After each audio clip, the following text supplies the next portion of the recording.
Boire au torrent 548.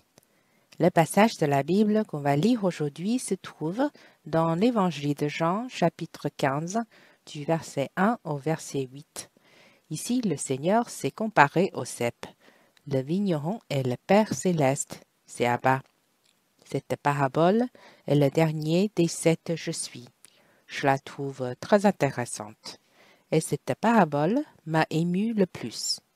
En fait, après que le dernier repas soit terminé, le Seigneur Jésus a traversé le torrent du Cédron avec les disciples, allant vers le jardin de Gethsémani. Je pense qu'en passant, il a vu des vignes, des cèpes et peut-être des fruits sur les cèpes.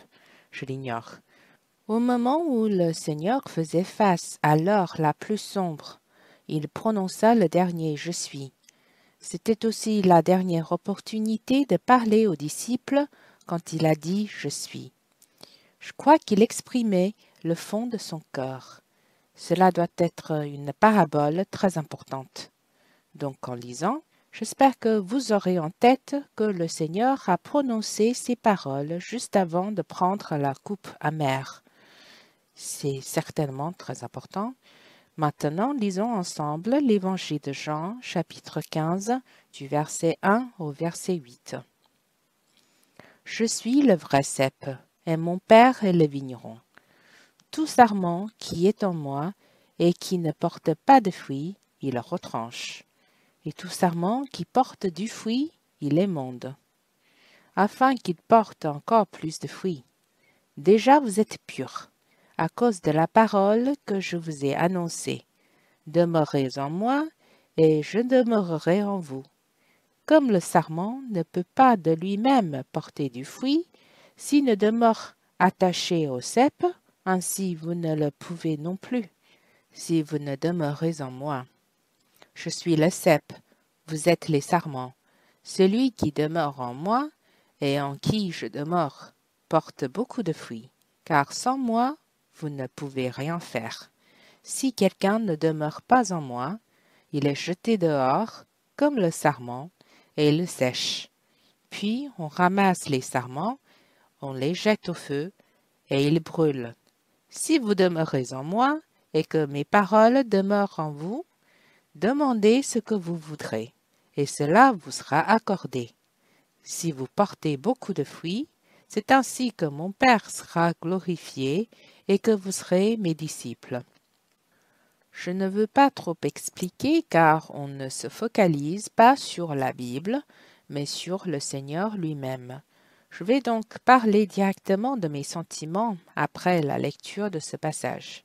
D'abord, j'ai beaucoup apprécié le fait de pouvoir demeurer dans le Seigneur. Demeurer en Seigneur veut dire s'unir à lui. Le sarment est sur le cep. Il profite de l'approvisionnement du tronc et ensuite peut porter des fruits.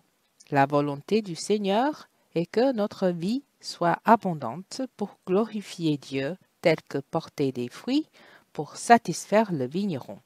C'est très précieux que nous sommes déjà purifiés. Le salut du Seigneur sur la croix nous a déjà ôté tous les péchés de toute notre vie. Le plus précieux, c'est d'être unis au Seigneur. Nous sommes déjà unis. Nous pouvons désormais obtenir son approvisionnement.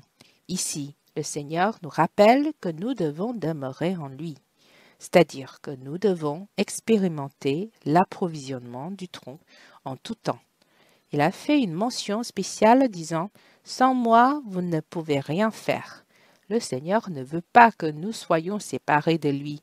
Il ne veut pas que nous soyons privés de son approvisionnement. Il désire vraiment être proche de nous.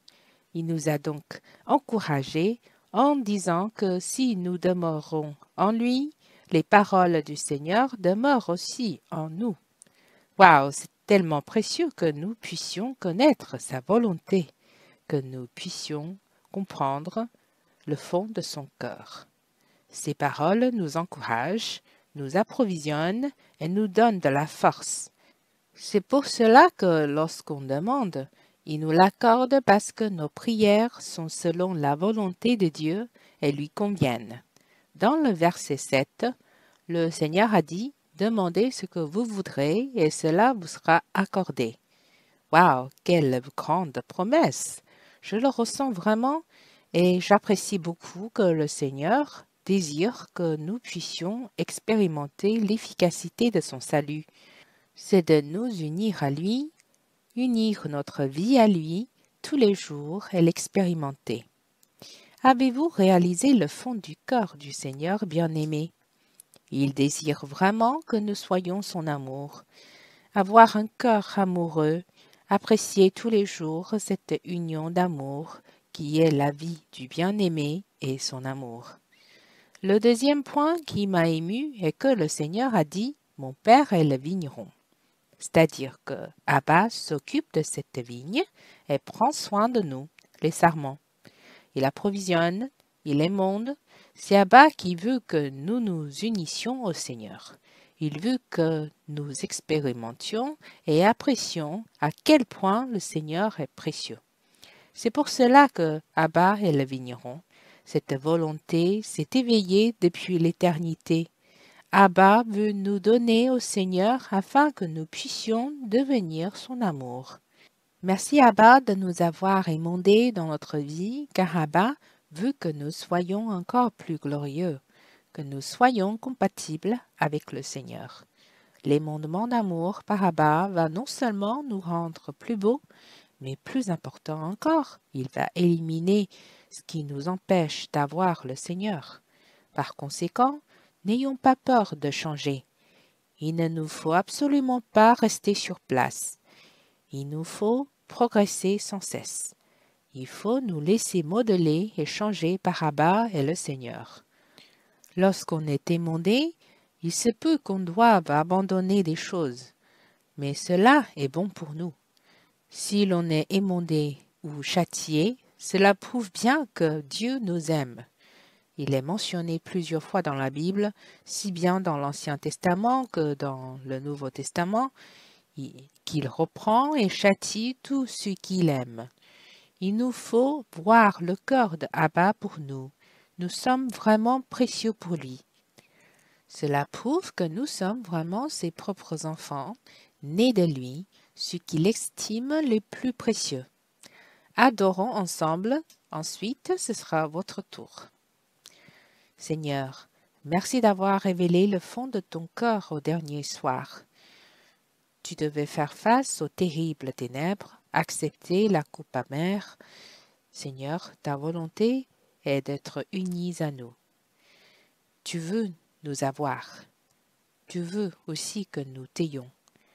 Tu nous as dit que tu étais le vrai cep et nous les sarments. Nous pouvons nous unir à toi, tu es devenu notre vie. Seigneur, tu es le plus joyeux et tu apprécies beaucoup. Abba, c'est aussi très précieux que tu sois le vigneron. Tu veux nous donner au Seigneur. Tu veux que nous devenions l'amour du Seigneur pour le combler. Abba, tu fais aussi un grand cas de notre vie. Tu nous aimes tant. Tu veux que nous soyons glorieux. C'est pourquoi tu vas t'occuper de nous jusqu'au bout.